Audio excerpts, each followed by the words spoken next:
finest guy before Jessica. My daughter was the thing that made me me. Nothing will ever change that. She's not gonna stop me. He can quit his job. He can change his name. He can dump his car. But I will still find him. The fucking editing. My god. Like, there are 2 different points in this ad where I get chills. Are you for real still? Every single time. It's so good. Still get chills even knowing you've been lied to all these years. Yeah.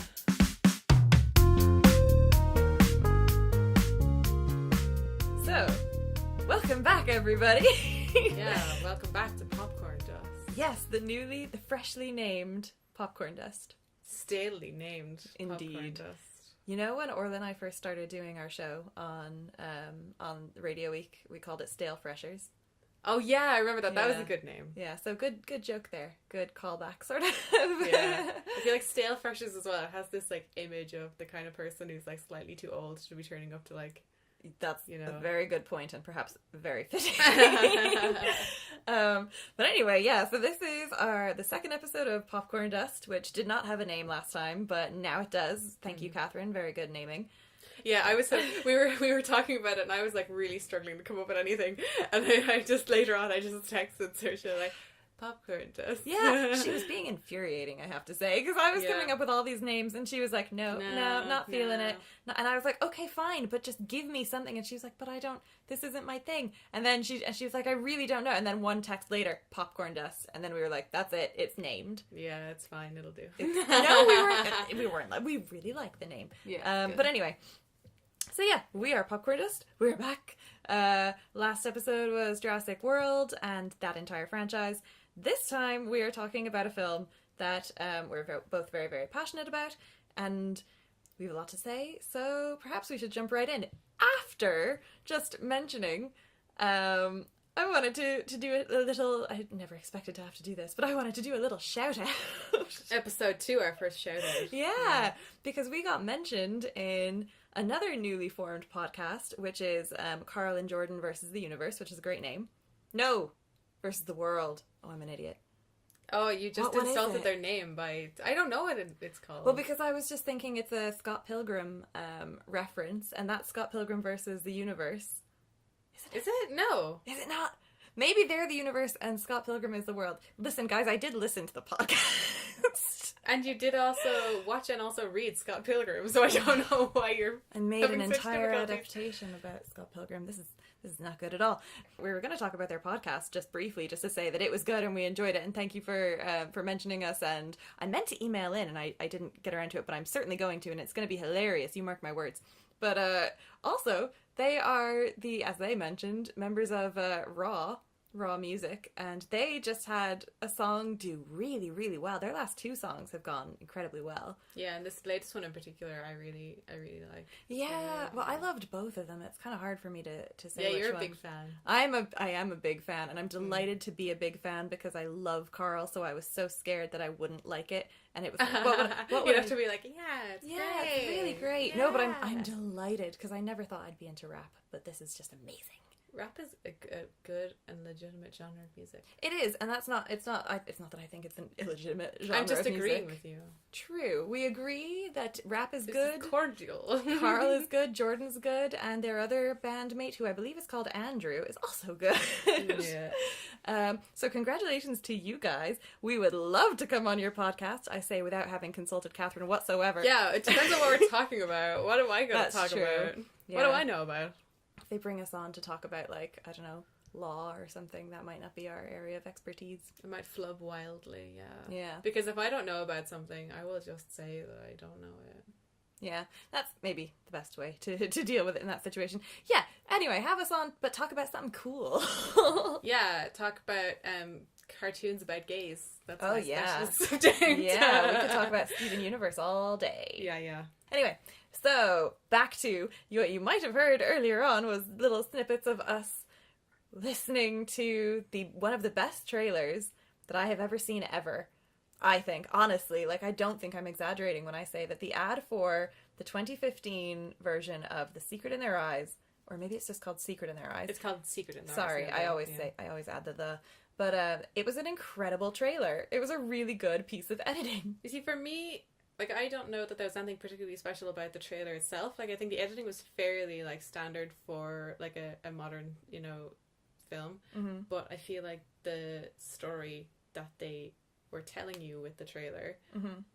the story that they were implying the film was about, was really interesting. It was really good, and it was the kind of thing that we like to watch. Mm-hmm. Kind of thrillers, you know, based around women and, you know, that kind of thing. Yeah, I agree. I think it was So what did you get from the trailer? You explain what you thought that the film was about. Yeah, okay, what I got from the trailer was you see, like, Julia Roberts, and you see, you know, her daughter has been murdered, mm-hmm. and then, you know, it's going through, like, there's some kind of miscarriage of justice, and the killer gets away, and, you know, then there's this kind of monologue from her where she's talking about how, like, you know, he can change his name, he can blah, blah, blah, blah, but I will still find him. It's very Taken-esque. It is very Taken, yeah, no, it's got the Taken vibe, but with more... more powerful than Taken, I feel. Maybe because it was a mother and a daughter, I don't know. Maybe, yeah, well, I feel like I'm a bit tired of the whole, like, man has a woman taken from him or killed in some way. Like, I just don't feel anything about that anymore because I've seen it so many times. And I guess also the way it was done in Taken is that, you know, it was very very action film-y. It was very like, there wasn't really any sort of, not that there wasn't emotion in it, but it was very like, I'm going to get vengeance. Whereas it was about his vengeance. It wasn't necessarily about his relationship with his daughter. Yeah, whereas it wasn't really about her, it was about his. It was about the action of the film. Yeah. It was about, there's gonna be a chase here, audience. Yeah, but the trailer for this film was a little bit like that as well, because it was it was a relatively action-heavy trailer. It was. There was a lot of explosions and things, and it's a relatively quiet, slow burner of a movie. Like, there's not really that much stuff in it. But, like, the thing that they're trying to imply in the trailer is that she's gonna go and get revenge now. Yeah. Like, that's the thing. Like, they show a shot of her, like, whipping out a nightstick and stuff. Yeah. One thing that's important... pointing a gun. One thing that's important to mention is that Julia Roberts' character is a member of a police force. Or something... some kind of, like, anti-terrorism task force of some kind. Yeah. So she is... kind of shit. A carrier of justice. That is her job, is to get the bad guys. So basically, what the trailer makes it look like, in short, is that she and her partner are both looking for the same guy, but she's looking for him to kill him or, you know, torture him in some way. Whereas her partner, basically it looks like he's got to try and find the guy before his partner does. Yeah, because they're showing shots of, like, him, like, he sees her on a bench in the distance and it's kind of like, oh, I guess, like, she's waiting for, or whatever. Like, they build a very specific narrative with the trailer. I feel like, well, we interpreted it that way. Well, I think they literally say a line where it's like, we've got to find this guy before Jess does. So it literally looks like it's a race to find the guy, and is the good cop gonna get it, or is the bad cop gonna get the guy? And who do you want to get the guy? Do you want vengeance, or do you want justice? Like, what do you... And is vengeance justice? I don't know, but that was what it looked like, and it looked incredible. It looked so good, and the names in this cast, like, it was obviously Julia Roberts is there, and she is freaking amazing in this film and in the ad. She's really good. Yeah, I feel like every scene that she's in, like, she really works it. Yeah, you know, she does an incredible job.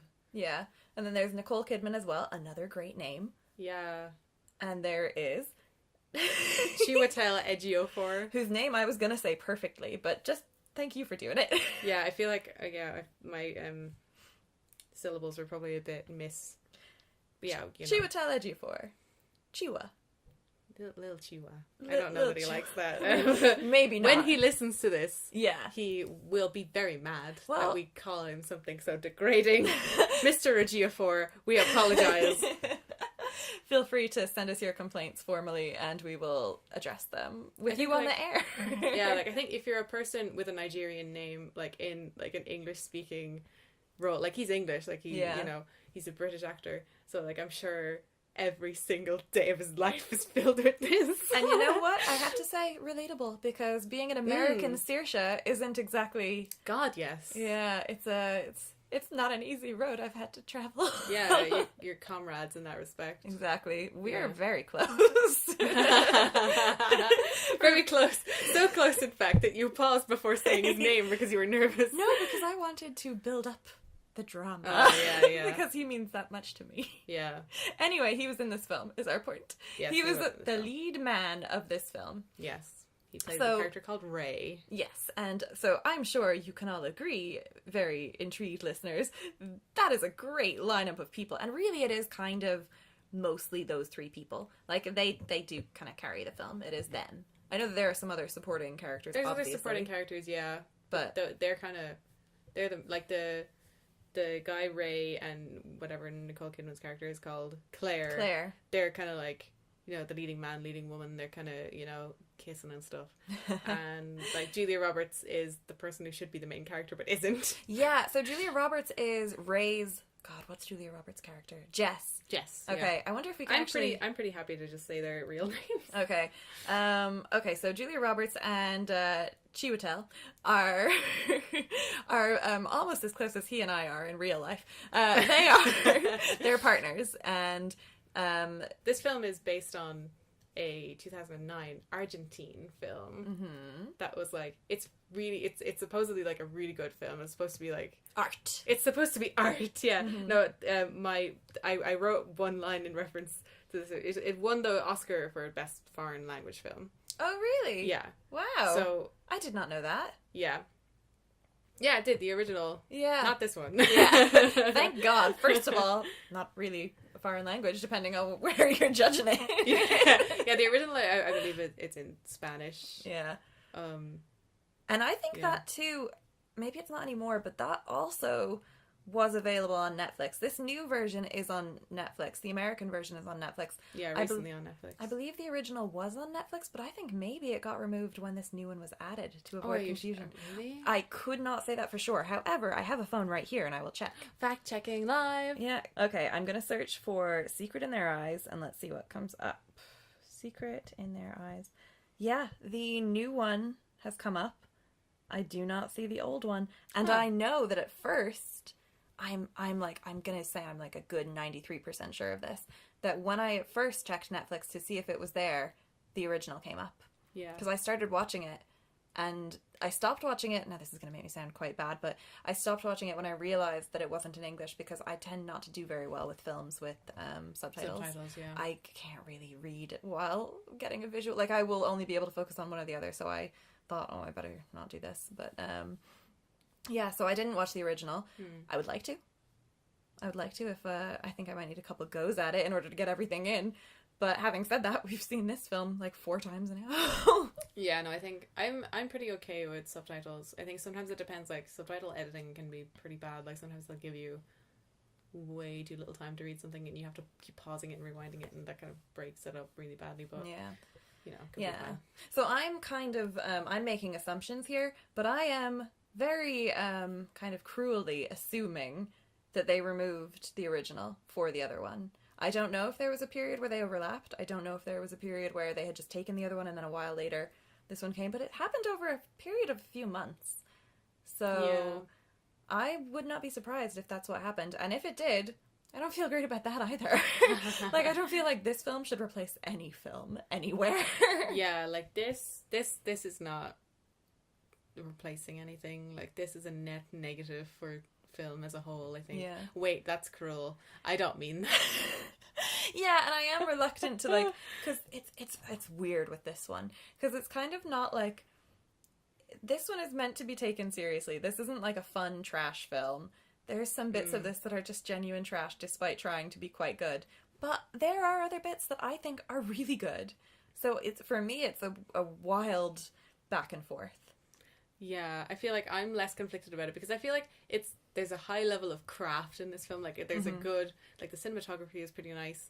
Like, it's kind of, it's, you know, it's shot well. The actors all, like, you know, they do really well with what they're given.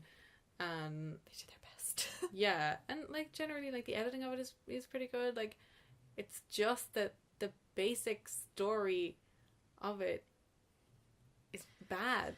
Yeah, which is unfortunate because I think in a sentence, if you were to sum it up in a sentence, the story isn't bad. It was the way the story was told was garbage. Because the story is good. The story is a tale as old as time. You know? Like, it is the story of Taken. The problem with the story of this film is not the events that take place in it. Because I feel like that in and of itself is okay. Characters acting nonsensically, fine. People in real life do that as well. The problem with the story of this film is that there's always a better story glimmering in the background, with Julia Roberts' character obviously having better things going on. Yeah. Okay, so first of all, I think Julia Roberts, I didn't check this, but again, another wild assumption. I feel like every scene that she is in, you see a bit of it in the ad, which is not true, I don't feel, of the others. Like, I feel like it was made to look like a very Julia Roberts heavy ad, and she wasn't in it that much, and she should have been, because she was by far, like, by streets and miles, she was the most interesting character. Did Nicole Kidman even have any spoken lines in the trailer? Interesting. I don't know that she did. We just watched it and I cannot remember a single thing that she would have and said. let's face it, did she have any important lines? No, because she was female love interest. Yes. Beep boop. Like that, yeah. Yes, very much so. And at first I was kind of into it, because at first I was like, I just thought it was really interesting that I didn't realize this until seeing this film, but I had never really seen an interracial, like, kind of love story as a, you know, in one of these types of, I don't think in any film I've never really seen, unless that was the point of it. Cinderella. Okay. The one with Brandy in it. Okay, yes, that is true. And that's a whole other podcast. That was an amazing film that should get its own. That was an incredible film, and I love it so much. Yeah. Okay, what I mean is, I've never seen a casual interracial couple before. I've only ever seen it done as, like, this is the story. It's about interracial love or whatever. I've never seen, like, a casual, you know. It's definitely uncommon. Yeah. I would say, so I just thought it was interesting, and I was kind of immediately rooting for them just because I was like, you know, that's new for me. Oh, I'd yeah, like to... cool. Yeah, no, it's something different. Like, I feel like romance subplots, it's very easy to get very tired and very jaded about them, because, like, you've seen everything about them all the time. So something as simple as a different race being introduced, which is so stupid, because it's not like that changes anything about the relationship at all. It was just like, oh, at least that's something that they're doing. It was a step that I thought, you know, oh, it's interesting, it's different. But so I was rooting for them until I watched more than about 20 minutes, I think. Because, like, really, their first interaction where they're like... Oh, that was so not good. Their meet cute was horrible. I feel like it was okay for about 20 seconds. Yeah. Like, it was kind of like, oh, they're having some kind of friendly, slightly awkward chat you know, while they're waiting to get their pictures taken or whatever, yeah. But then, Nicole Kidman's character gets called to go behind a curtain and get her picture taken, and Ray, he follows... and he peeps behind the curtain. And that's just inherently creepy. Yeah, because, like, why? Yeah. Why? And then he goes, smile. Yeah. First of all, don't ever tell anyone to smile. I was going to say don't tell a woman to smile, but don't tell anyone to smile. It's none of your business what they do with their face. Like, that's just an infuriating thing to say anyway. And then to say it in sort of like a, I don't know, and just in a flirty, I didn't like it. And he did it from behind a curtain where he should have been sitting like a grown-up. He's not a child. He doesn't get to peek behind a curtain and it be cute. He's a grown man. He should respect the curtain. Yeah, it was a weird thing for a grown man to do. It was just weird. And I feel like a real person wouldn't be into that. Yeah, if that was real life, it would be creepy. Yeah. That's kind of that's the roadblock between any like fictional romance, really, for me, is that most people wouldn't be into the things that happen in movies if it happened to them in real life, because they would probably terrify you. Yeah. To be This, fair, I feel like that's low on this tier. It's just like him being a bit weird. Yeah, you're right. That is, there are some other things, though, that make me kind of go, God, his character is just a bit of a creep with her character. And I don't like to think that, because his character, he's actually quite a good guy. Like, he's a really good guy. His character is kind of, there's not a whole lot to him, but he is justice seeker. Yeah, he's a nice cop. Yeah, and he's like... He likes justice. Yeah, and he doesn't make a move on her because she's engaged to someone else. And... He does, at one point, rip open her shirt by accident. Yeah. Which is hilarious. That was the bit where I think at both this of point... us, we broke. We were like, this movie sucks ass. He just ripped open her shirt. And it wasn't plot relevant. It wasn't plot relevant at all. It didn't add anything to the scene. Well, I think it came up later. Did it? Sort of. Oh, well, because, it kind of did. Okay, But so it was still ridiculous. It was ridiculous because, first of all, to be fair, he didn't rip open her shirt. What happened was he touched her elbow or something. Oh yeah, he grabbed her by the arm and her bosom ripped open. So it was clearly just like, oh, the writer didn't know what to say next at this point, so he thought one of them should be semi-shirtless. See, this is the thing. That feels like something an executive asked for to me. Really? Yeah. Like, it was like a very thoughtful scene with good dialogue, and they were like, not enough sex. I think they were just like, hey, we need to put 2.4 sexy things in this movie. Find somewhere to put them now. And they're just like, oh, maybe her shirt pops open here and that comes open. They're filming this scene over in the other studio. Maybe I'll just pop in and tell them to remove some buttons. Yeah. Because, like, that's kind of a thing. Yeah, you it know? isn't a very sexy film, really. There isn't really any, like, there's meant to be this sort of tension and chemistry between the two of them that is unspoken. And Oh, yeah, but the chemistry between them is basically communicated by that they speak in very low tones to one another at all times. Yeah. Regardless of how far away they're standing from each other or whether they're in a crowded bar. Honey, I hate this that. how we talk? Yes, our podcast is entirely in whispers because there is a lust. We're in love. Cut that. You know I won't. Anyway. But to be fair, again, I'm trying to be as fair as possible. I don't think that is a thing that is unique to this film. I think that is a frequent cheat for these characters like each other. Another cheat is totally normal scene, totally normal dialogue, totally normal interaction, but a special music plays, so you know. Oh my god, I hate that so much. Yeah. Because sometimes it'll just be like regular, polite conversation, like the kind that I would have with someone at a fucking, Funeral.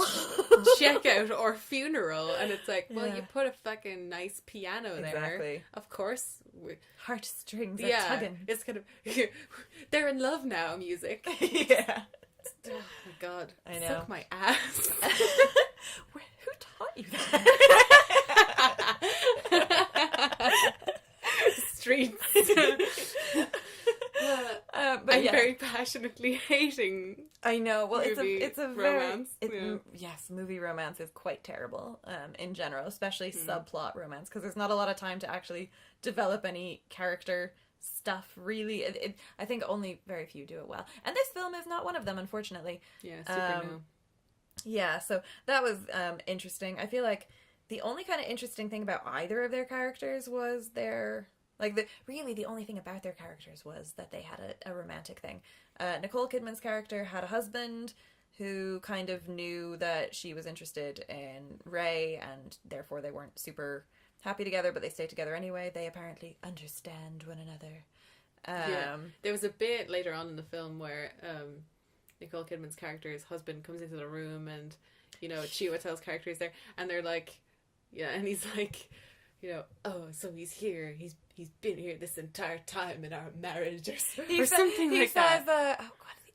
Sure, just move him in. He's been here for the last 13 years anyway. Yeah, well done. Thank you. I've seen this film 4 times. You see, I know the general gist of the meaning. Yeah. I don't know the exact wording, but it's like, I've been looking at these people for the last 2 hours and I felt nothing. How did he get something? Did she just go home and talk about how hot she thinks Ray is? For 13 years, every day. Yeah. Yeah. This guy at work, he looks at me constantly. I love it. Also, he left. After 13 years previously, he moved because he couldn't take it anymore, or he was moved. Anyway, he didn't stay, so they have been separated. Okay, we haven't even gone into the basic sort of structure of this film, which is incredibly important. We only went into the romance thing. Yeah, what I think is important to note, going back to the trailer was done chronologically. The trailer was done with that's true. Crime happens. This guy, he gets away. They 13 years later are trying to get him again. That makes sense. Wouldn't you agree, listener people? It makes perfect sense to do it that way. However, what this film decides to do is do flashbacks. Which, flashbacks are fine, and if used correctly are great and a good tool for storytelling. But this film, I suppose the best way to sort of explain this is to say that I made my sister watch this film, and at the end of it, she said, I thought it was good, but I didn't understand how, the guy was mixing this guy up for that guy because they looked nothing alike and he was just in the previous scene, and she did not understand that they were flashbacks. She thought they were the same timeline. Oy. And that is how badly these were done. Good. Yeah. And we knew they were badly done based on no one looked any different. Yeah, I think, like, yeah, no, the character of Ray has kind of like a bit of a silver side on his hair. And yeah, like, but it's super not noticeable, though. It's not noticeable, yeah. Because as well, like, the color grading in this film, it's kind of sepia-ish. So, like, through the whole thing... Well, it's got that kind of brownish kind of tint to it. Okay. Like, the whole thing has a kind of brownish tint. And it's like... It doesn't make those kind of very subtle, like, hair color changes. And as well, like, they would show him, like, from, you know, a relative distance. So you can't tell, like, this really subtle hair thing that they've sprayed on him. But it's funny, the main characters, they didn't make look that different. Nicole Kidman's hair was a little bit shorter. That was her difference. Julia Roberts was not wearing as much makeup after the death of her daughter, and the main character had a little bit of grey in his beard and hair. However, the supporting characters, they aged quite a bit. There was that other character they gave a limp, and he was suddenly bald. Yeah, he was... I can't remember his real name. He was Hank Schrader from Breaking Bad. Right, and they had him in like, hair... like makeup in the flashbacks where he's kind of like reddish hair, and in the flash forwards he looks significantly older. And it's obvious that I feel like they did like the flash forwards, the present day scenes, it's set in Christmas time. So like that's supposed to be like your time, your grounding thing. It is Christmas. I feel like a lot of the time that is well established, but I think it's not well established enough times that it draws your attention, where you're like, where are we now? Is this a past? Is this a present? Where, that you're kind of freaking out about it a bit. It would have made sense if it was very clearly, this is Christmas, this is summer. Because if you recall, like, so the present day is Christmas, but there's that whole, and we'll not jump right into this, but there's that whole chase scene at the horse stables, and that is not, there's nothing winter about that. Like, here's it's the summer. thing, like, it's set in, like, Los Angeles, I think, isn't it? Oh, so this was never going to be a clear distinction. Yeah, there's no good way to have seasonal changes in Los Angeles because it doesn't really have seasons. It shouldn't have been done with seasons. It should have been done with makeup. Like, they should have looked different. I think even, like, sort of a different, like, colour hue to the scenes would have been good. Some editing differences, Yeah, so maybe the past scenes are, you know, maybe a bit... I don't know, it's just a difference.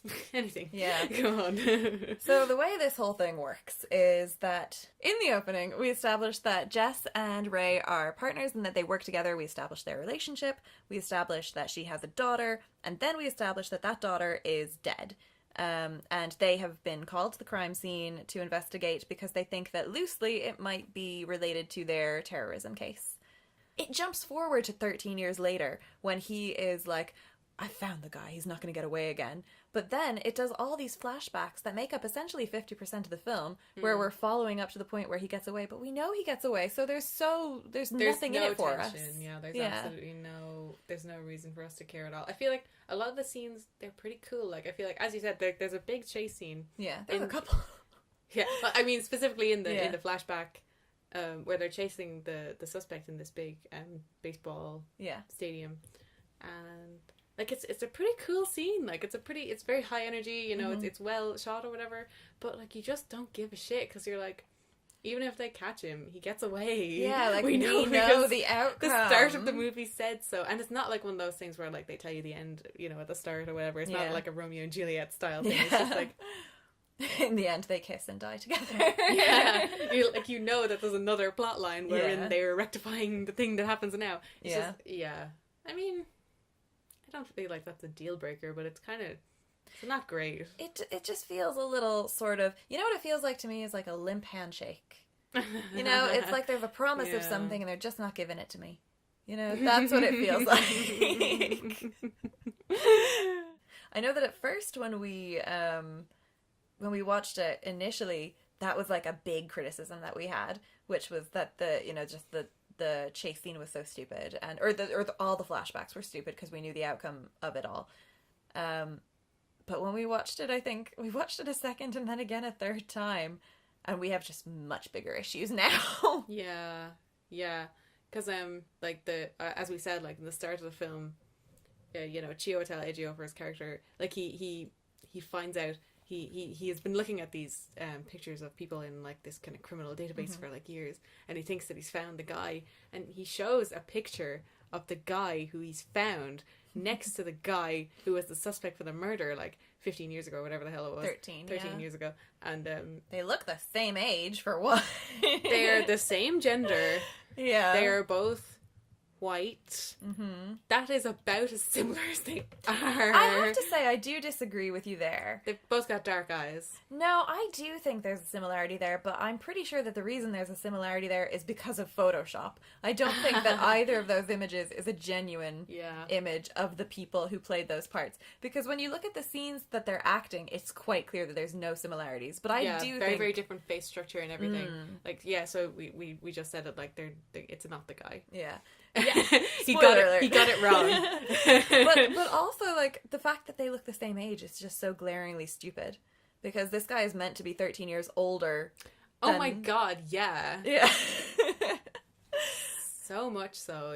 But, and then another thing that kind of pissed us off about this is that, so it starts off with, as you said, the cycle. He's cycling through the system, and he finds the picture, and that is the opening. He thinks he's found the guy. So that is present day, 13 years later.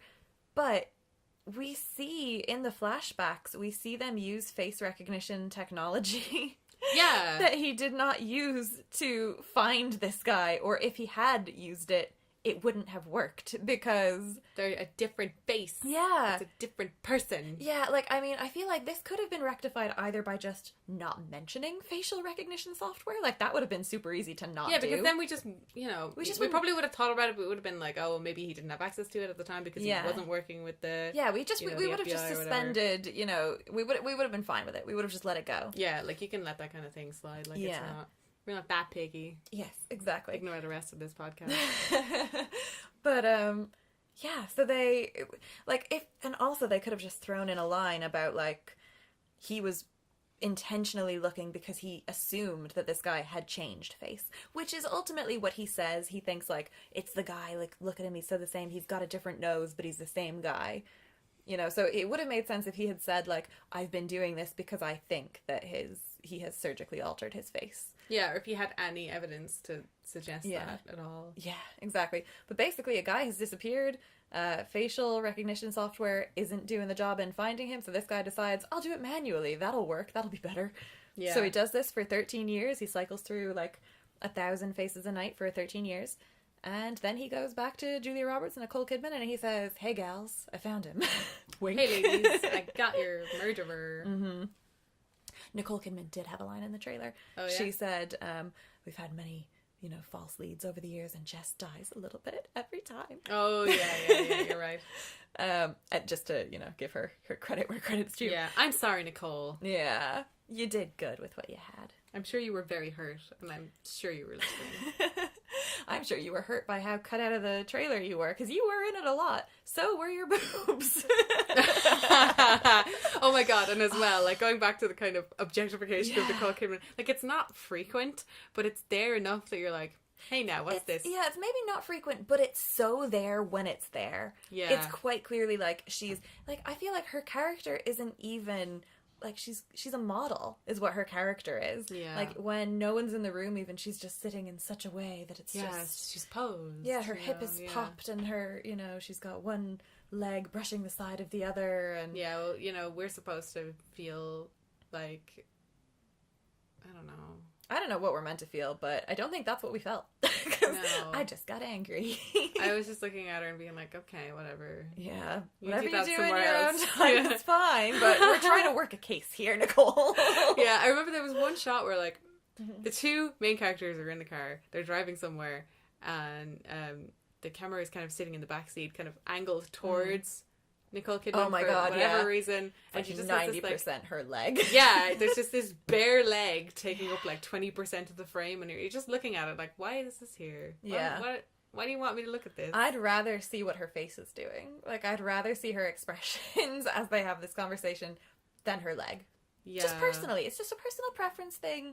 I'm more interested in facial features than leg. Like, I will say that, like, legs... I don't have a problem with legs being the focal point of a shot, but I think it needs to be at a time when it's relevant. Yeah. Like, not when you're in, like, that wasn't a sexy scene. It wasn't exactly, about yeah. them. No, that's my point. It's not about her leg. It's kind of like, it was like anytime they were talking about the case, it was like, they had to kind of sex it up a bit. Yeah, people are falling asleep. Test audiences are falling asleep. Nicole, get your trousers off. Yeah, it was like, you know, they're drowning in details, but it was the details that I wanted. I want to know because but then details were very bad. You know what? Maybe that's a good point. Maybe they needed to distract from how weak the leads were with her body. There were like, honestly, there were just shots that were like, it was like, why is she walking like that? Why is that, like, why was it? It was just such every shot of her felt really, like, provocative in some way. It felt, I kind of think it was her whole purpose. I don't really feel like there was any time when she was just a woman. I feel like every time she was, like, an object of his affections. Yeah, well, and I feel his like desire. because that was her narrative purpose, I feel like, you know, that's going to bleed into every aspect of everything that she does, because she didn't really have any... There wasn't even a conversation between her and Julia Roberts' character, I don't think. Like, on their own. No, not at all. So, Bechdel test? Bad. Oh yeah, super failed. Oh wait. What? Maybe between Julia Roberts and her daughter. But it was about a boy. But they had a couple of conversations, didn't they? I think there's only one real scene that's just the two. There's one flashback where it's the two of them talking about her coming to the party. And there's another, and that's about a boy. Yeah. That's her asking, can I date this guy? And she's like, okay, yeah, you can. And he's like, but... 27. Yeah, exactly. Ha, just kidding, he's 20. So there was that one, which is about a boy. Yeah. And then there's another one where Ray's character is also there, and they're talking about... So basically, no, because there's no other scene where it's just Julia Roberts and her daughter. Oh, wow. Not one. There's only one scene between them. And it came so far into the film. So at that point, we don't care... Like, that would have been so useful at the start of this film to establish, you know, this girl is Julia Roberts' world, and they're, you know, they're a team, and it's all she's got. But by the time the daughter dies, although Julia Roberts did an excellent job reacting to the death of her child in this, like, it was beautiful, and even she kind of semi-directed, well, not semi-directed some of it, but she made some changes, I've heard. I'll get to that in a minute. But she basically, Julia Roberts rocked that scene. However... very hard to care, given that you don't know anything about the relationship between the two of them. The only reason you know that it's her daughter is because Ray's character walks up and goes, it's Carolyn. And then she's like, huh? And then he's like, your daughter? Carolyn, yeah. I like this comedic way that you reframe this scene. Yeah, it's a very harrowing scene. I'm sorry, God. I'm just so... You're done. Yeah, because he does the thing of like, it's Carolyn, it's your daughter, as if she would confuse. Yeah, she'd Carolyn. Be like, oh, he must be talking about a different Carolyn. Like, it was clear... My Carolyn? It was clearly like, audience, this is her daughter. Yeah, he could have just like turned to the camera. Yeah. Just so you guys know. Her daughter. Like, they didn't even... I don't think they even showed a picture of Carolyn on her desk. Anything to say this daughter, or this body is in any way connected to this police officer until he walks over and says it to her. Yeah, I don't remember anything of that kind. I don't remember any kind of hint of Carolyn being part of her life while she was... You know. Yeah, so it's unfortunate because that scene should have been very important. It should have been very moving. Yeah, because there was even that long shot of Ray like walking. He's seen the body and he's realized who it is, and he's walking back, and he has to tell her it's your daughter. Like, this is an incredible moment. Yeah, you can see all you can. It's just a shot. It's a close up of him, like, and he's walking back, and you know it's long, and it's. You can just hear his footsteps, and you can see his face just kind of going, oh. Yeah. It's really good.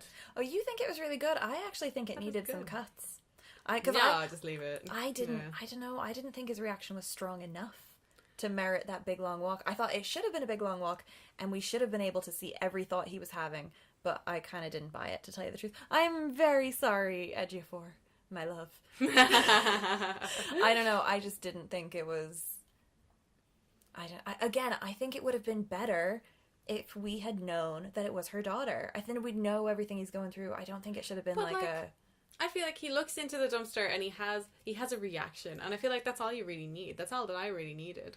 I was like, this is someone who, like, it scared him that this is who it is. Yeah. You know, like, this is someone important.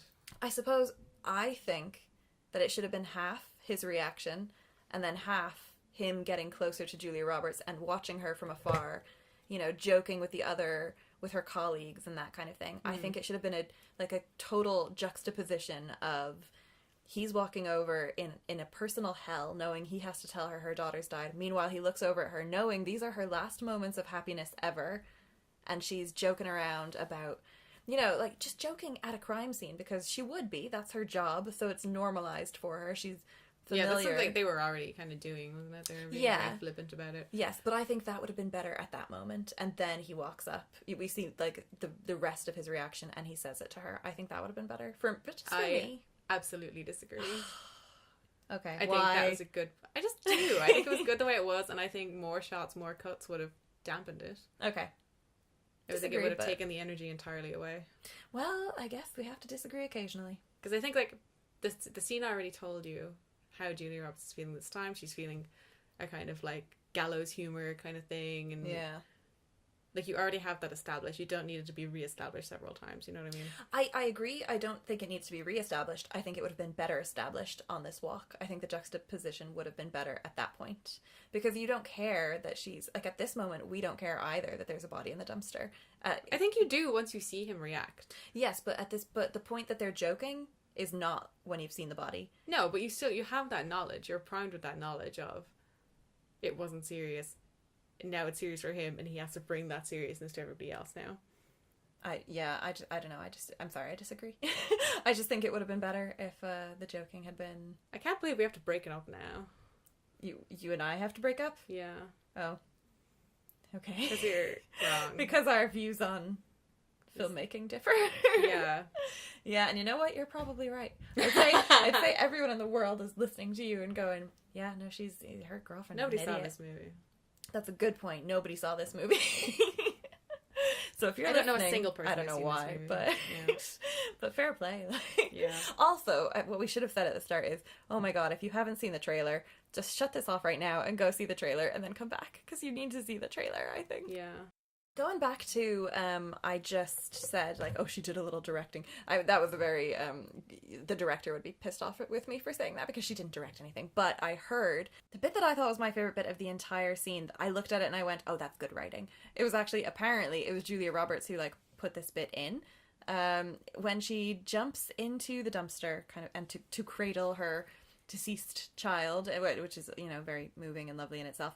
But she rips off the gloves the little plastic gloves that she was wearing for like the investigation of the, you know, the body and everything. And I just thought that was, because I mean, as soon as I saw her wearing the gloves, my instinct was she's her mother. She would rip those off. She wouldn't be wearing those. And then she took them off. And I just thought it was interesting that Julia Roberts herself apparently was the one to suggested that she should be wearing gloves and take them off, because that would be, I just thought, I suppose it has spoken like a true mother, really. It just felt like, you know, she was using her maternal instincts there to know what the character really would do. And I just thought that was really good. Yeah, interesting. Well, she's a good actor. Okay, so I've said a couple times now that there are a couple bits of this film that I think are really, really good and really strong, and then the rest of it is terrible. One of the things, basically the thing that made it kind of worthwhile for me, because really, honestly, watching it right up until the end, I was like, this was so stupid. It was such a waste of my time. But when I got to, I thought the ending, was brilliant. And I loved it. And I thought that final 10 minutes made the entire rest of the film worth it. However, I should point out that as we were watching it the first time, I thought it was 10 minutes. Then when I rewatched it a second time, it was like 2 minutes. Yeah. So it was like really, very short. Very, very short. But anyway, so what happens is, would you like to talk about what happens in the ending? Yes. Okay. So, the ending kind of begins where Julia Roberts' character ends up confessing to the other two main characters. She says, like, I killed him. You know, I killed him years ago. And, you know, it's over. Like, and she does this because somebody has been accidentally killed in the pursuit of this guy. Yeah, the dick officer got killed. Yeah. You know, pursuing the other guy. Yeah, because Ray is so sure that this guy, who does not have the same face as their original guy. Yeah. He's so convinced. Yeah, he ends up getting one of his fellow officers killed. I mean, he wasn't a nice guy or whatever. Yeah. And, like, he did, you know, racially profile someone earlier on in the movie. Yeah. But still, he got someone else killed. But she's like, you know, I want to put a stop to this shit. I killed him ages ago. Stop looking for him. He's gone. Yeah. Yeah. And she says this to both Ray and Claire. And Claire is She's a lawyer, isn't she? She is a She's lawyer. She has a special title, though. She's something of the court. She's a bigwig lawyer. Yeah, she has a big wig. And, yeah, so basically, Claire is kind of like, you do realize you're talking to me, and she's like, you do whatever you want. I Cops totally... don't go to jail for murdering people. Didn't she hear about that? Yeah. Nicole Kidman, for God's sake. Yeah. Claire's character basically says, don't say another word until you have a lawyer, and Julia Roberts is like, I'm fine with whatever you decide. And then Claire is like, okay, I have to go now. Yeah. So yes, that's the beginning of the end. The beginning of the end is Julia Roberts reveals to us that she has killed the real killer. Yeah, and that she caught him 13 years ago. Yeah. And she's been just pretending to be excited with all of these new leads, and pretending to be heartbroken with all these new leads that have come and gone, and she didn't, she let Ray pursue this guy, and she pretended that she wanted to go about it a little less officially. Yeah, so like the whole case that the story was built around wasn't a thing. Yeah, and she knew that. It was a complete red herring. Yeah. Like the whole plot. Yeah. Of the whole thing. And Julia Roberts just said, you know the cool stuff? I did that already. What cool stuff? Oh, Julia Roberts. Yeah, sorry, I was mixing her up with Nicole Kidman there. Yeah. Yeah. But that's like all that stuff that you were waiting for to happen, all that vengeance you wanted me to get. Oh, I did that. It's over, yeah. Yeah, you saw like a flash of, she produces a bar out of nowhere, and she points a gun in a trunk, and she's like, yeah, he's dead. Yeah, they give us like tiny little clips. Those clips that were, in the trailer. All the cool, like her, like, assaulting him. Those things were definitely in the trailer. Super spoilers. So yeah, this is the beginning of the end. And when this came up, I was kind of like, oh, okay. Well, I guess that's a decent. It's an okay twist. It's an okay twist. Yeah, it's like I mean, I kind of didn't feel very much about it, but I was like, okay, at least it didn't have like a totally predictable ending. Like, at least this is kind of something. Then, this is also kind of silly. So then Ray drives Claire home, and I think he's like, what do we do? And she's like, I don't know. And he's like, I'm going to go check on her, which is stupid because he's just left her for one thing. There, And then when he's going back to her, for some reason it's the morning. So it's like, did he drive all through the night to go back to her house? Yeah, because she lives like out in the country kind of thing. Yeah. Like she lives kind of deep. Although, like, she comes into work every day. I don't know. Does she? Yeah. Oh, I suppose she does. Yeah. Yeah. Yeah. No, I was thinking maybe she didn't since the death. But anyway. Yeah. Regardless. So what's happening is, how they do this is Ray's character is driving the car up back to Julia Roberts' house, and as he's driving, he's recalling, things that have happened along the way. Oh yeah. He's recalling, like, oh, she said, I hate the death penalty. I hate the death penalty. Oh yeah, the movie basically spells out everything Julia Roberts has said in the film, like, whoa, doesn't it seem like she was out for revenge in a way that was not how she said she was doing it now. Yeah, like maybe she wanted more than just his death. She didn't want the death penalty, she wanted him to rot in a cell somewhere. Really made it obvious. See, you're saying this is a bad thing. I thought that was really well done. I really liked it. I hate that. I hate when a film shows you flashbacks of things that happen in the movie. Like, that makes me very frustrated, because I'm like, I remember. I was here. Yeah, but... Because if they were like, if they just had him thinking and him going there, like, I would remember the things that she was saying. But I just don't think that would have been as interesting. I thought visually and, like, sound, I thought the audio was really good and it was really tense. I thought the build-up was really good. I think there didn't need to be as much of it. Okay, maybe. I feel like if they went, like, if they just had her going, like, I hate the death penalty, it's too good for him or whatever. Yeah. That would have been enough. Well, yes, that would have been enough. You're right.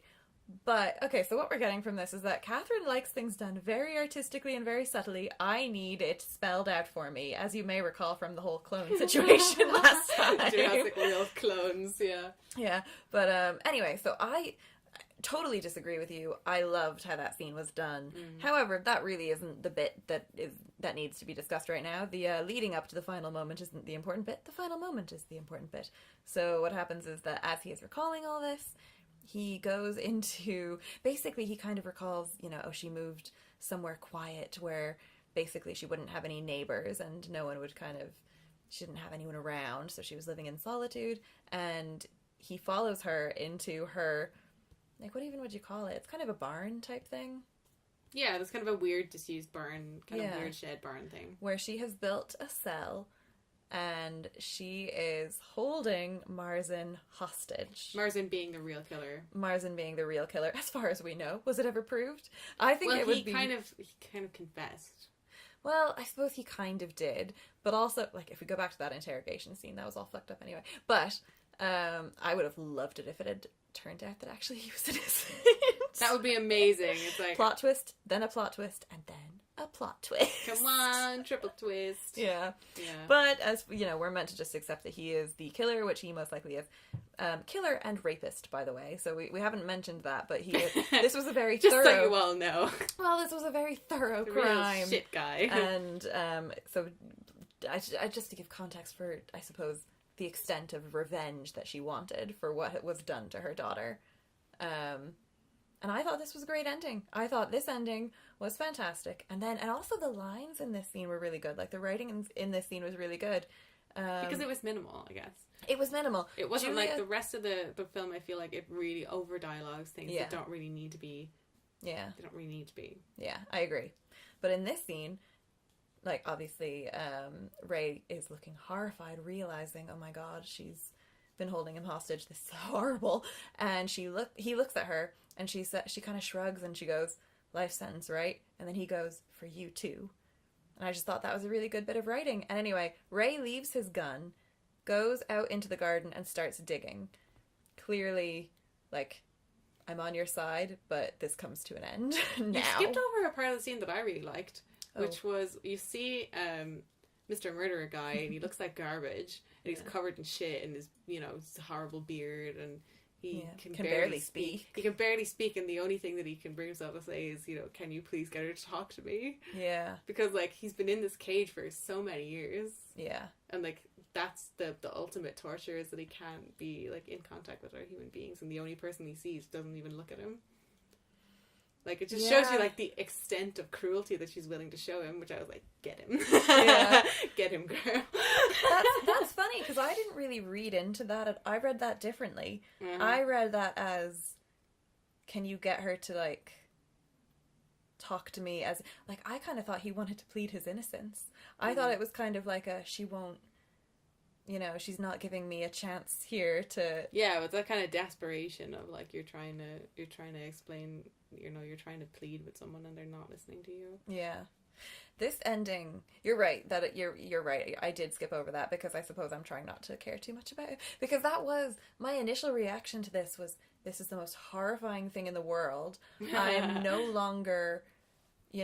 on her side. Not that I think she's evil or anything. I totally understand why she did what she did.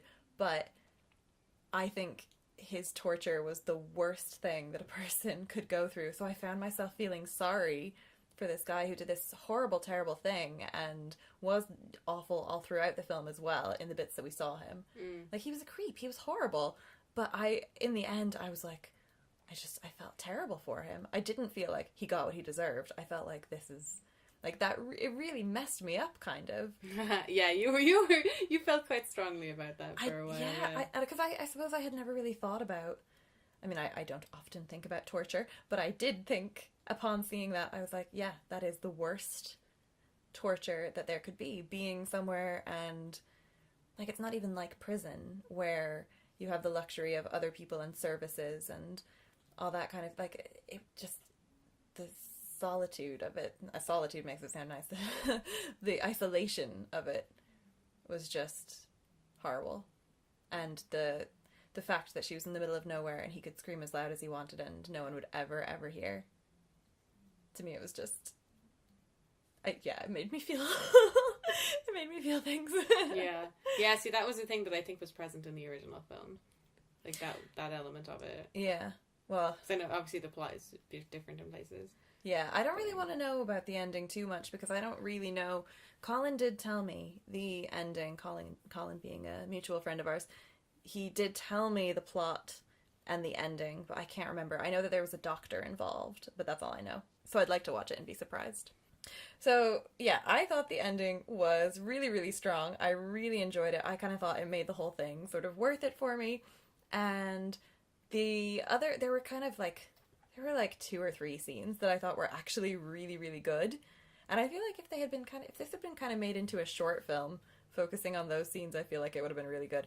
But the other scenes that I thought were worth mentioning are, there's an elevator scene, which is really tense, because I forget who are the initial people in it. I think Ray and Claire are in the elevator, and then in walks Marzin, and this is right after... Marzin being the murderer guy.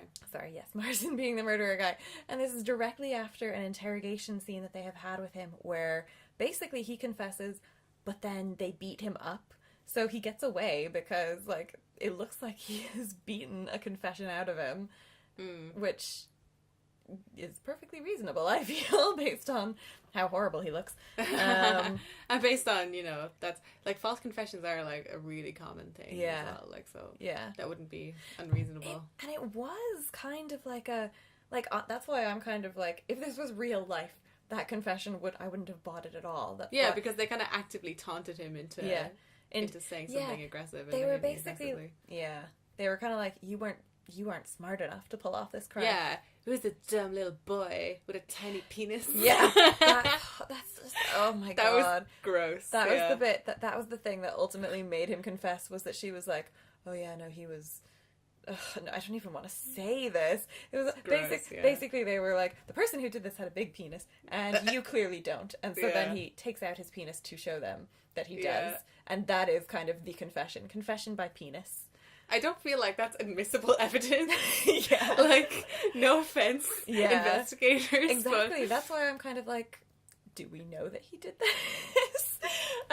Which I know that we're obviously meant to accept that he did do it, but I just think it would be better if we found out that, one of the police officers did it or whatever. Yeah, because, like, that's plausible. Yeah. Anyway, that's not what I wanted to say. My point is, he walks in right after they have been told he's going to walk. So he gets in the elevator, and he walks in, and he looks at them, and he just smirks. You know, he's just like, ha, he's got a shitty, gross face with, like, he's got all these big pus-riddled wounds all over him. And he's just delighted that he has made this all happen, and that basically he knows he can't be touched. And I suppose it's important to point out that the reason he can't be touched is because he is an important person in their terrorism case, which ranks higher than... Yeah, he's like a mole. Yeah, exactly. So basically the higher-ups have said, I don't care what he did to your daughter, like, there's nothing, you know, you can't touch him, we need him, because this case is more important. And anyway, so he turns around, faces forward, the elevator doors open, and Julia Roberts is standing there. And Marzin walks past her, looking her right in the eye, and she has to watch him, like, literally watch him walk away. And then she gets into the elevator, and this is when Ray is like, let's kill him. And this is when she goes, does that sound like justice to you? And I just thought that was a really good scene. And it was really well shot as well, because it was a nice looking elevator with all these mirrors in it. Very craftily done. I don't know how they do that. Yeah, no, it was really well done. It was really well shot, and it was just nice. Yeah. And it's those kind of parts of the movie make what is bad about it so frustrating. Yeah. Because it's like you can write, but why aren't you doing it in every scene? I have something interesting to say about the writer of this film, Billy Ray, who's also the director. Oh, tell me more. He has written many films. He's been active for a very long time. And the two things that I have seen oh my that God. he has I'm written... so excited to hear this. Have I seen these? Yes, you have. Do I like them? Yes. Oh my you God. like both of these. Oh They're Flight Plan and the first Hunger Games film. No. Yeah. No. Yeah. No. That's amazing, because I love Flight Plan and the first Hunger Games film, and they're all so wildly different. That is insane. And I will say, I did at one point, because obviously, oh my God, the flashbacks. I did my thesis on the Hunger Games, and so I'm very familiar with the name of the director, and I did at one point think, that's a familiar name, and I get a bad feeling, and I thought, maybe, but I never investigated it, because I thought there's just no way, there's no point in checking that out.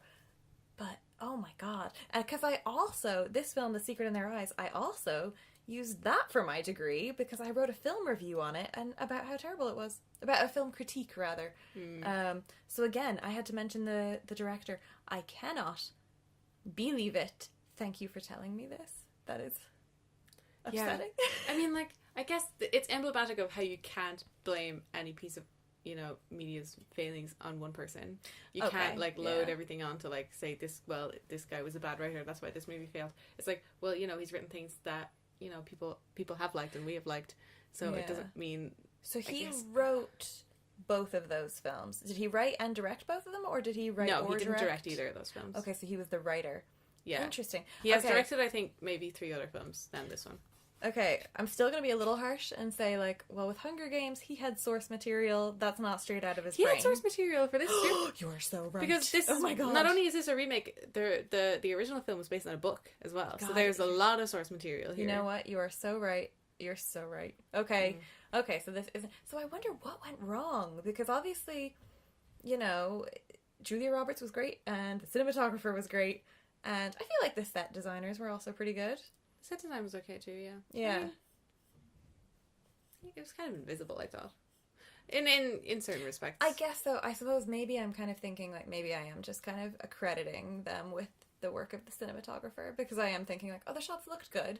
I can picture where they all were, and it all made sense, and I felt the sets, like, looked like it fit with the story and with what they were wearing and who they were and that kind of thing. Like, I didn't feel like any of it was wrong, I suppose, visually. Yeah. So I do wonder. That is a very good point to have made. Thank you very much for that. That is a very good contribution. I can't believe that. That's gonna change things for me. Somehow. I don't know how, but it will. I realized just now that I was kind of speaking about the interrogation room and the elevator scene as though both of them were good scenes. Because I was kind of saying, oh, these are the bits that were really good. However, I'm now remembering the interrogation scene was not good at all. No, it was not not good. It was one of the scenes that, when I was kind of looking into this at first, and I was looking into reviews and everything, they all said, oh, this scene was the most important scene, and this scene was so... The interrogation one? Yeah. For real? They thought that was, like, a big part of they thought it was, like, the only good scene in the film. And I'm like, were you watching the rest of it? Like, there were some bits that were, like, I just thought that one was... Anyway, it took place in, like, a library or something, so that was weird. Yeah, it looked to me like kind of a law library or something. Yeah, and they're in a police station. Like, this is the room where this is literally the interrogation room. Yeah, well, it's like an FBI kind of thing, isn't it? Like, it's not, like, kind of just, like, beat cops kind of thing. Like, it's... Well, I suppose so, yeah. Yeah.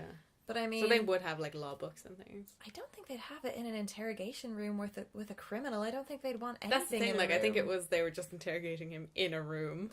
Oh, I see. So you think this was very, like, unofficial kind of thing? Because they did want him released. Yeah. Like, the officials wanted him released, so I suppose that could be true. So yeah, that was bad. And this is the scene that we mentioned earlier that follows directly after the shirt popping open. Oh my God, yeah. So there's a bit where, like, she's, like, bending over with her shirt completely undone, and, like, your man suspect, like, looks at her boobs, and she's like... Yeah, basically that's when she looks at him and she goes, "You're free to go, because this crime was done by a man, and a boy looks down a woman's blouse, not a man. A man wouldn't do that." And that's basically when she starts kind of goading him. And she does it by saying, "You're free to go, because you clearly couldn't have done this murder." Yeah, because it was some cool guy. Mm-hmm. This was a really cool criminal, and you just don't cut it. Get out. Yeah, that was me when you're a better criminal. Like, is that something that would work on anyone? I don't know, man. I don't know. Well, in this film, it supposedly worked until he got away 20 minutes later. Yeah. I want to say something about Marzin, the suspect / murderer, as a character. Because this film is... The flashbacks are set in 2002, I think. So it's kind of like post 9/11, immediate post 9/11. Like, they're staking at a mosque kind of thing. Like, so there is that whole, like... element to it. And at one point, a Muslim guy gets arrested and kind of wrongly accused of the crime. Yeah. And, like, there's this whole thing of, like, it's wrong to do that. It's wrong to assume that someone is, the killer is going to be an Arab person, just because blah, blah, blah.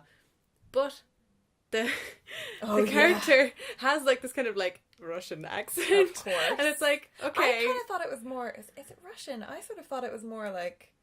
I felt like it was kind of Eastern European, I think. Okay. I couldn't nail it down, but, like, it was that kind of... It's an accent. it's an accent. It's not an It's that American kind of- man.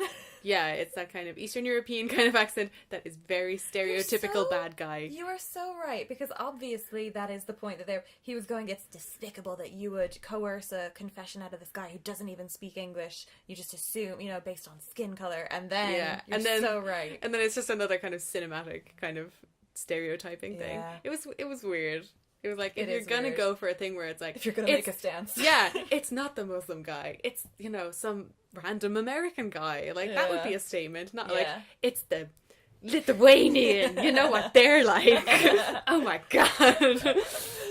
It was just weird. It was just because those kind of accents are usually the bad guys. Was kind of my point. Basically, Like, that's how you spot a bad guy in these films. Even, what or accent? British. Oh yeah, because it's kind of like, you know, posh sort of. Yes. Well, they're like the intelligent villains. Yes, exactly. They're the ones that go like this. You can't see, but I am prayer wiggling my fingers.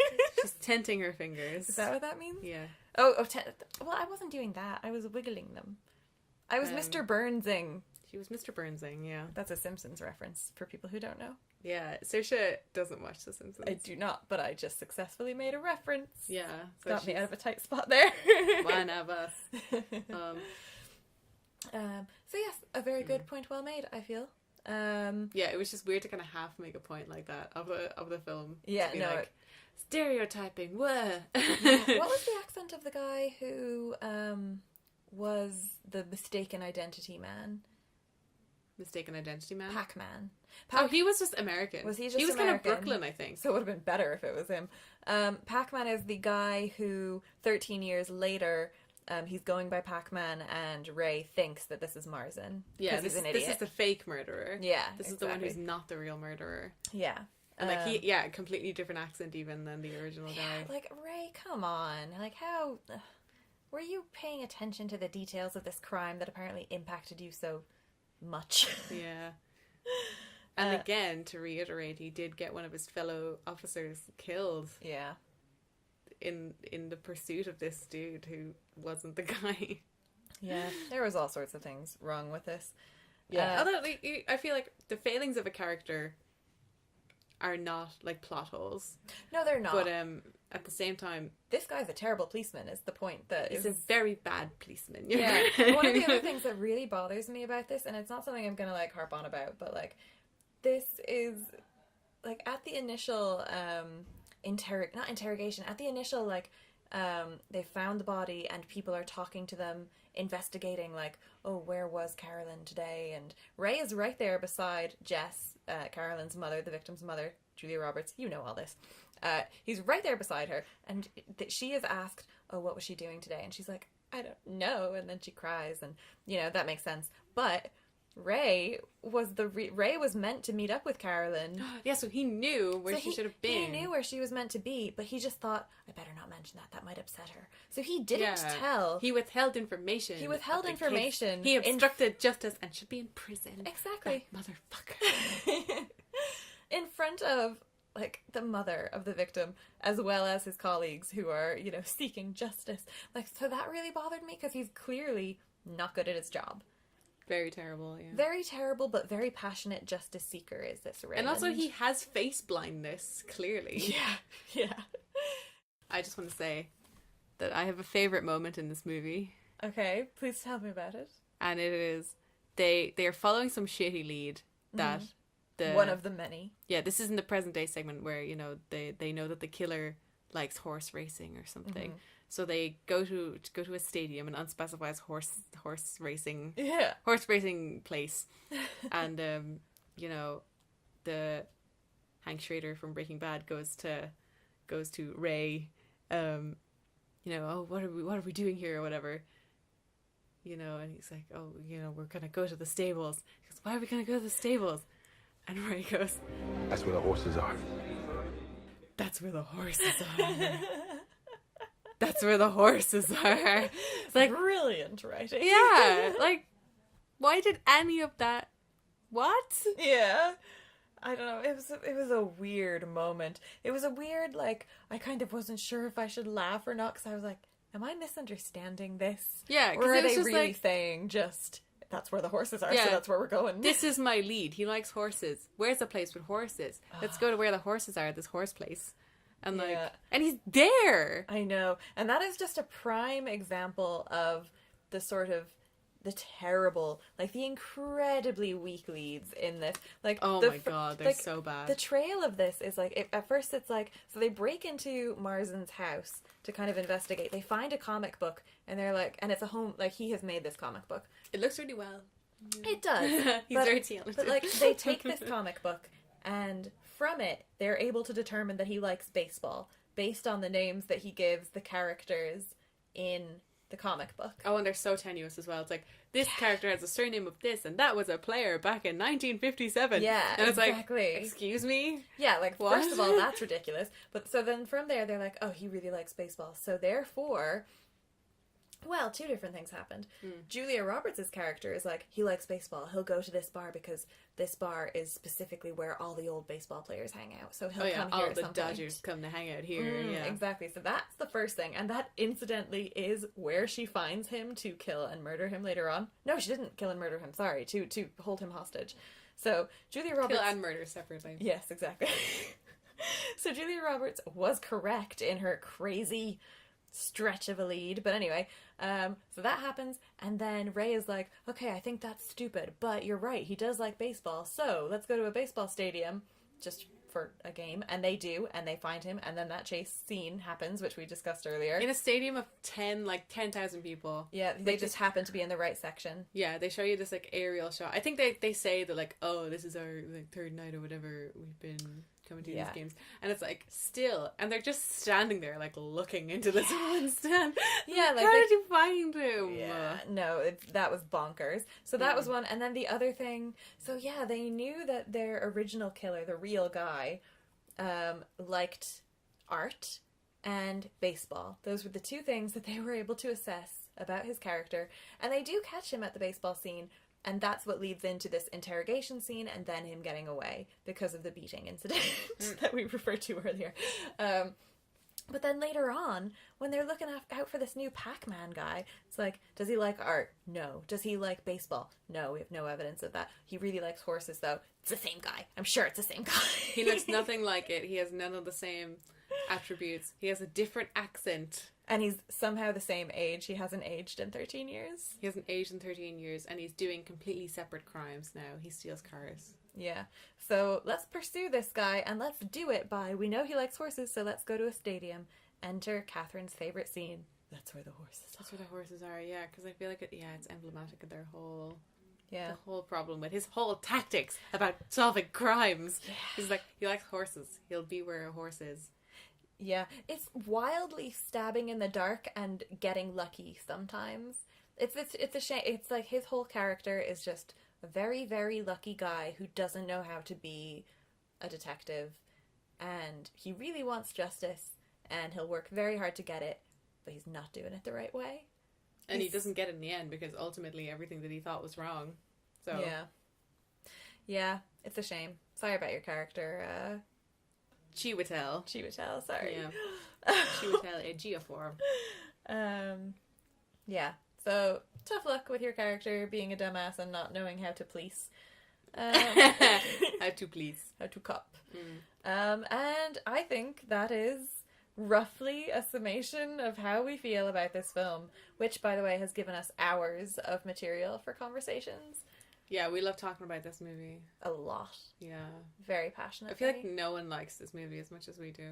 Yeah, I can't imagine anyone does. I don't think anyone else has seen it. Someone has to have seen it. We must seek them out.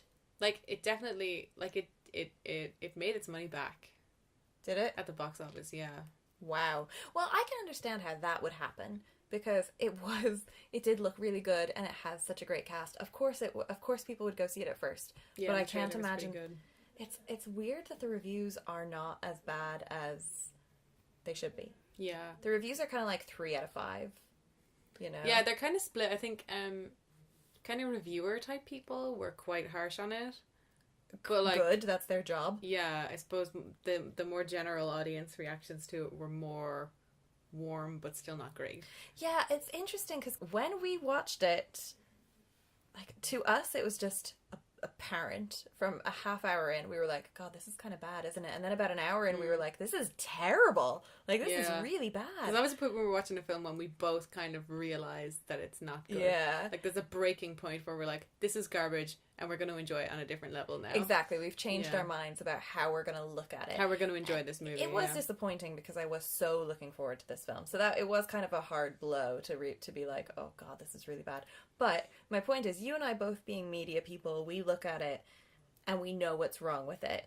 I just thought it was very interesting that I have gone on so many rants to my mum and my sister about this film and how terrible it was. And they watched it with me, kind of expecting to go into it thinking like, oh, it's really terrible and this is going to be fun garbage to watch, ha ha ha. But then at the end they were like, it was fine. And I was like, what are you talking about? Yeah. Yeah, I feel like our watching experience, it was definitely primed by the trailer. Yeah. And by us having the impression that it was going to be a film about Julia Roberts' character. Yeah. And it watching the been. film, and watching the film, seeing her skirting along the edges of the plot at all times, and just being like, you know, where's she going? What's she doing? Yeah. I mean, oh, there's something interesting going on there. There's a character who's got a lot of feelings, and she knows what she's doing. No, we don't need to see them kiss. Why is her leg there? Yeah, like because I feel like that especially is why we're so harsh on like their whole romance subplot. Because we're just like, move out of the way, get out of the way. That's exactly what it was like. It's like people standing up in front of the cinema screen, you know, when you're going to see a movie, and you're like, no, hang on, I'm getting most of it, but this is ruining it for me. Yeah, so you're just constantly wondering what Julia Roberts' character is doing, and the film doesn't want to show you. Which makes sense, because obviously if we look too hard at it, okay, maybe we won't get the plot twist or whatever, but there didn't need to be that plot twist. This film should have been the race to find the bad guy, I think. I think it should have been that race to, do we want good cop or bad cop to catch him? And to be honest, maybe I'm going to make that film now because I feel so cheated. Yeah, I'm very curious about the original one now. Yes, we should watch that and do like a follow-up, even just like a little 10-minute like, by the way, the original was great. We should do a little follow-up by watching the original. Just because like the plot line of this was so weird, but I'm sure a lot of it was present in the original. Like, I mean, I'm sure they didn't make up a lot of this out of whole cloth. Like, did certain parts of this that we didn't like in the current film, did they work better in the original? Yeah, maybe. Maybe they had really good leads as to why they would be at that baseball game at that time or something like that. I don't know. But hopefully... I'm almost certain that the baseball element was an Americanization. That's certainly true. You're dead right. Maybe the horses... Why will Americans watch this movie? Baseball! You gotta put and baseball in it. Baseball, and also a woman's shirt comes off. Yeah. Oh my god. So, to summarize, this was a very disappointing film in one way, but just absolutely heartwarming in another.